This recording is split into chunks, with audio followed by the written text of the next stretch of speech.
President-elect Donald Trump is planning another day of transition talks today in New York City. He put a short video on YouTube yesterday spelling out executive actions he will take when his term begins. The president-elect promised to create jobs. He did not mention repealing Obamacare or building a wall on the Mexican border, two of his most popular campaign promises. They need action from Congress. Chip Reid is at the White House following the transition. Chip, good morning.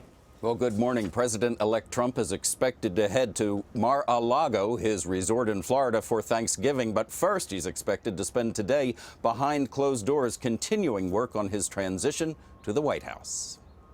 I've asked my transition team to develop a list of executive actions we can take on day one to restore our laws and bring back our jobs. It's about time.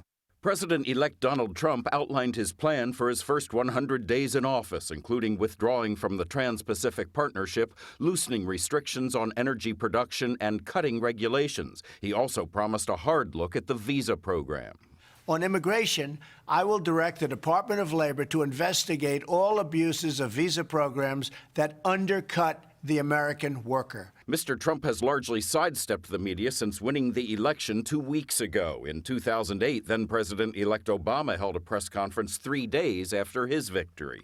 The man works 18 hours a day interviewing people, taking calls from across the world, and he will have a press conference in due course. Passing through the skyscraper's lobby, a parade of job seekers.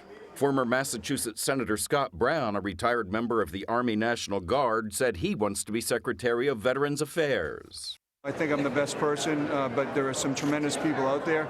Democratic Congresswoman and Iraq War veteran Tulsi Gabbard was invited by Mr. Trump to discuss U.S. policy in Syria. She later wrote in a statement, "I have never and never will play politics with American and Syrian lives."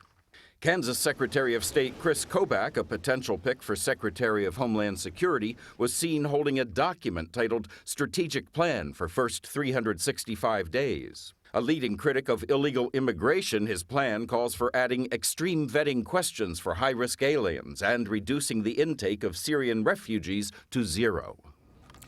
Mr. Trump has called his victory the American version of Brexit, the historic vote by the United Kingdom to withdraw from the European Union. On Twitter last night, Mr. Trump wrote that Nigel Farage, one of Brexit's leaders, would make a great ambassador to the U.S. Britain's Prime Minister responded that they already have an excellent U.S. ambassador.